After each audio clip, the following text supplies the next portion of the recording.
بسم اللہ الرحمن الرحیم۔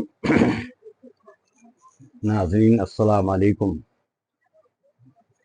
جیسا کہ پچھلی مرتبہ آپ کو بتایا گیا تھا کہ حضرت خواجہ عثمان ہارونی نے آپ کو قرآن شریف پورا پڑھنے کے لیے کہا، اس کے بعد 4 معجزات کرامات جو خواجہ عثمان ہارونی نے سرکار غریب نواز کو دکھائے، زمین کے آر پار دیکھنا، عرش معلیٰ تک دیکھنا، اپنی دونوں گلی کے اندر 17,000 18,000 عالم کو دیکھنا، اور مٹھی کے اندر مٹی کو بھر کر لانا اور اس کے اوپر دم کرنا اور اس کے بعد میں اس کا سونا بن جانا اور اس کو غریبوں میں تقسیم کر دینا، یہاں تک کا واقعہ آپ کو بیان کیا۔ پھر حضرت خواجہ عثمان ہارونی نے آپ کو کہا چلو میرے ساتھ، اور حضرت جنید بغدادی کی مسجد میں جہاں آپ رہتے تھے بغداد میں، وہاں لے کر آ گئے اور وہاں بیٹھ کر کے آپ نے ان کو سرکار غریب نواز کو مرید کیا۔ بعد مرید کرنے کے تمام مریدین اور آپ سرکار غریب نواز اپنے پیر کی بتائی باتوں پر عمل کر رہے تھے اور ورد و وظائف کر رہے تھے، عبادت کر رہے تھے، چلہ کشی کر رہے تھے۔ ہر ایک مرید کی اپنی اپنی ایک ڈیوٹی لگی ہوئی تھی۔ کوئی کھانا پکاتا تھا، کوئی لکڑی بین کر لاتا تھا، کوئی کپڑے دھوتا تھا، کوئی پیر کے سر میں تیل ڈالتا، پیر دباتا۔ سرکار غریب نواز کی بھی اپنی ایک ڈیوٹی تھی کہ اپنے پیر کو چائے بنا بنا کر پیش کیا کرتے تھے۔ تمام مریدین نے ورد و وظائف کرتے ہوئے، کسی نے 40 سال، کسی نے 30 سال، کسی نے 20 سال گزار دیے تھے، کیونکہ سرکار غریب نواز عمر میں سب سے چھوٹے تھے اور سب سے آخر میں مرید ہوئے تھے۔ اس لیے آپ کا ہر کام آخر میں ہوتا تھا، ہر بات آپ سے آخر میں ہوتی تھی، پر آخر میں ہی جو کچھ پیر کے پاس ہوتا تھا وہ سب آپ کو مل جایا کرتا تھا۔ ایک مرتبہ حضرت خواجہ عثمان ہارونی نے اپنے مریدین کو کہا کہ جاؤ میرا جھبا، میرا چوغا دھو کر لے کر آؤ، اور یہ یاد رہے کہ اس کا پانی نہ زمین پہ گرے نہ آسمان پر۔ ایک مرید اٹھے اور جھبا لے کر گئے اور تھوڑی دیر سوچا کہ پانی تو آسمان پہ پھینکو گے تب بھی زمین پہ گرے گا اور زمین پہ بھی گرے گا، دونوں جگہ کی منع کیا ہے۔ اس لحاظ سے وہ جھبا دھو کر نہیں لائے اور واپس آ گئے۔ پوچھا بھائی کیوں نہیں دھویا؟ کہنے حضور ایسی کوئی جگہ مجھے نظر آئی نہیں جہاں پانی ڈالا جائے، کیونکہ آپ نے منع کرا تھا نہ آسمان پہ گرے نہ زمین پر، تو مجھے ایسی کوئی جگہ نظر نہیں آئی۔ خیر دوسرے مرید سے کہا، وہ بھی گئے اور واپس آ گئے، تیسرے سے کہا، وہ بھی گئے آ گئے، چوتھے سے کہا، وہ بھی گئے اور آ گئے۔ آخر میں سرکار غریب نواز کا نمبر آیا، کہا حسن بیٹے کیا اس چوگے کو آپ دھو کر لاؤ گے؟ آپ نے کہا جی حضور دھو دوں گا، ہمارا حکم ہے کہ چوگا دھو کر لاؤ، دھیان رہے کہ پانی زمین اور آسمان پر نہ گرے۔ یہ سن کر کے حضرت خواجہ غریب نواز اپنے پیر کا حکم لے کر کے چوگا دھونے چلے گئے۔ جیسے کہ سارے مریدین گئے تھے اور واپس آ گئے، آپ بھی چوگا لے کر کے جبا لے کر بیٹھ گئے اور سوچنے لگے۔ پھر کہا کہ پہلے پیر کا یہ حکم تھا کہ زمین اس کو دھو کر لاؤ، دوسرا حکم تھا کہ پانی زمین اور آسمان پر نہ گرے، تو پہلا تو حکم بجا لاؤں، اور آپ نے اس کو ایک تشلے میں لیا اور دھو لیا۔ دھونے کے بعد میں پانی ایک سائڈ رکھ دیا ہے اور جھبے کو سوکھنے کے لیے رکھ دیا۔ اب سوچنے بیٹھے پیر کا دوسرا حکم تھا کہ اس کا پانی زمین آسمان پر نہ گرے، تو اب آپ ایسی جگہ کی تلاش کرنے لگے اور سوچنے لگے کہ زمین پہ بھی گرے گا اور آسمان پہ ڈالو گے تب بھی زمین پر گرے گا۔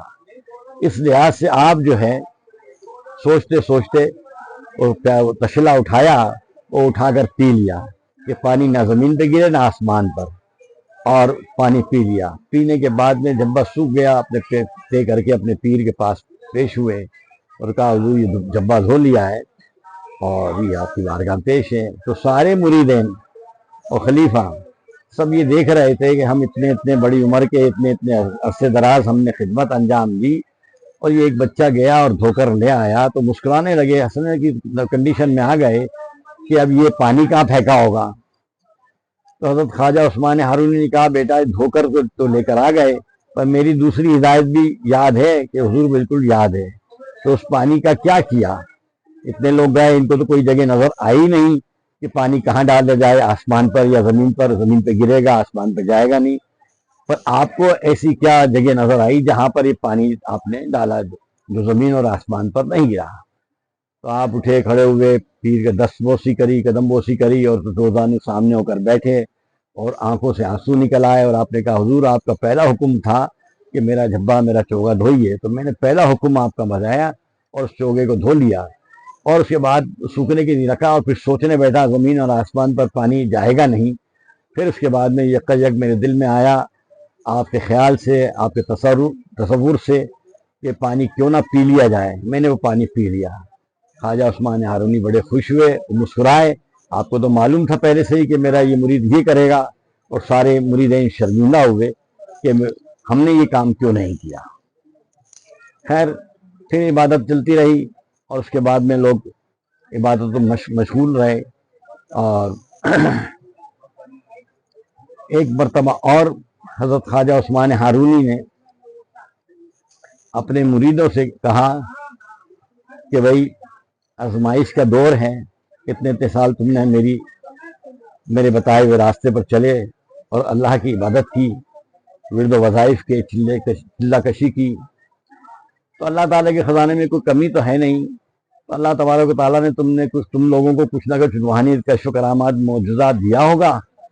تو اللہ کے ان بزرگ ولیوں نے یہ کہا کہ ہاں اللہ نے مجھے جو ہے آپ کی دعاؤں سے, آپ کی دعا کی برکت سے مجھ کو جو ہے اللہ نے روحانیت دی ہے, اور جو آپ نے ورد و وظائف اور چلہ کشی کروائے تھے ان سب کا عمل اللہ نے ہمیں دیا ہے.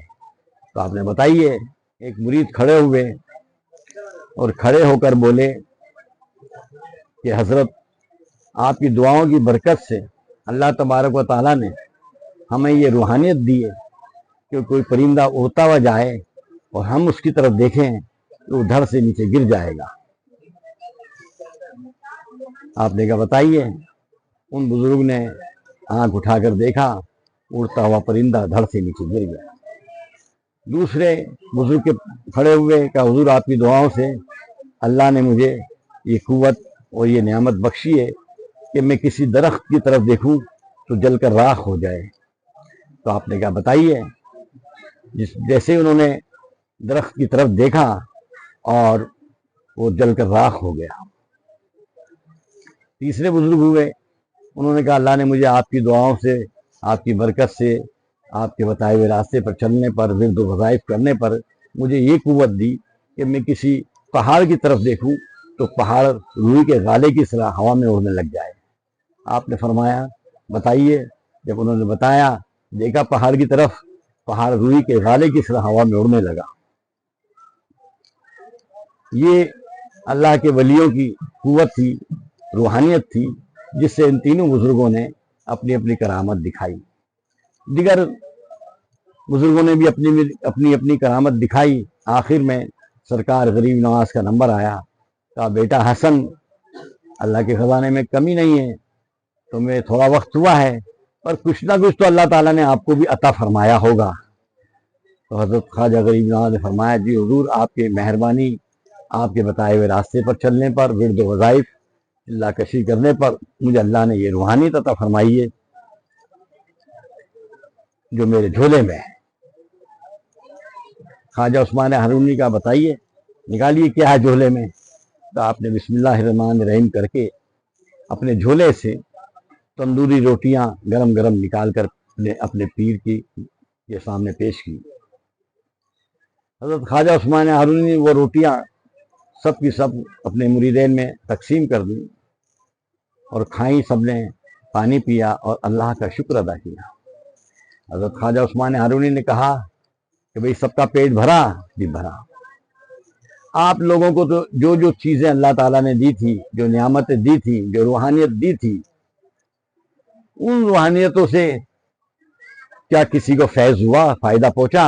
ایک پرندہ اللہ کی نشانیوں میں تو تھا، چلاتا تھا، اڑ رہا تھا، خوبصورت تھا، آپ نے دیکھا ادھر سے نیچے گر گیا، مر گیا، کیا اس سے کسی کو فیض ہوا، فائدہ ہوا؟ نہیں۔ چلو آپ کو ایک پیڑ ہرا بھرا درخت جو چھاؤں دیتا تھا، پھل دیتا تھا، پھول دیتا تھا، پتے دیتا تھا، لکڑیاں دیتا تھا، لوگ اس کی چھاؤں میں بیٹھتے تھے، تو اس کو جلا کر راکھ کر دیا، اس سے کسی کو فیض فائدہ ہوا؟ نہیں۔ ایک پہاڑ جو اللہ کی نشانیوں میں سے ایک نشانی تھی، اس کو بھی آپ نے روئی کا غالہ بنا کر اڑا دیا، اور اس سے لوگوں کو فیض فائدہ ہوا؟ نہیں۔ اور حسن کو جو اللہ تعالیٰ نے نعمت عطا فرمائی، وہ نعمت جو تندوری روٹیاں تھیں، لنگر تھا، ہم سب نے مل کر کھایا، اس سے ہم سب کا پیٹ بھر گیا، اس سے انسانیت و تقویت پہنچی اور فیض پہنچا۔ ہم دعا کرتے ہیں اللہ تبارک و تعالیٰ معین الدین کا ساری دنیا میں لنگر قیامت تک جاری رکھے۔ اسی کی دعا، انہی کی دعاؤں سے آج پوری دنیا میں جہاں جہاں بے نظر نیاز سرکار غریب نواز کی ہوتی ہے، وہ اسی لنگر کی برکت ہے۔ الحمدللہ رب العالمین، والآخرۃ دعوانا السلام علیکم۔